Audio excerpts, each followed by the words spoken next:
দুনিয়ার কোনো কিছু হাসিল হয়ে যাওয়া এটা সফলতা নয়। একজন মুমিন মুসলিমের মর্যাদা আল্লাহর কাছে, এক পাল্লায় যদি একজন মুমিন মুসলিমকে রাখেন, আরেক পাল্লায় পুরো পৃথিবীকে রাখেন। কেউ যদি পুরো পৃথিবীকে ধ্বংস করে দেয়, এটা আল্লাহর কাছে অত বড় অপরাধ নয় একজন মুমিনকে যদি কেউ হত্যা করে, এটা যত বড় অপরাধ।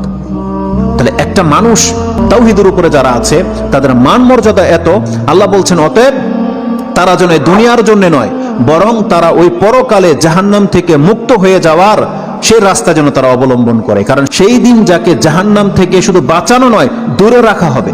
ওয়াউদখিলাল জান্নাহ, আর যাকে জান্নাতে প্রবেশ করিয়ে দেওয়া হবে, আল্লাহ বলছেন ফাকাদ ফাজ, এই হলো সফল কাম। কারণ জান্নাত এমন একটা জায়গা, এটা হচ্ছে চির সুখের জায়গা।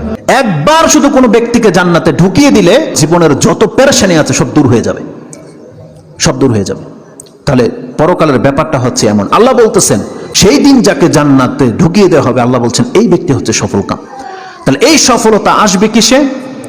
একমাত্র আপনার ঈমান, তাওহীদ। আপনি আল্লাহকে মেনে নিয়েছেন, আল্লাহর বান্দা, আপনি আল্লাহর সাথে শিরিক করেন না, এমন প্রত্যেকটা ব্যক্তি সেই জান্নাত সে পাবেই পাবে।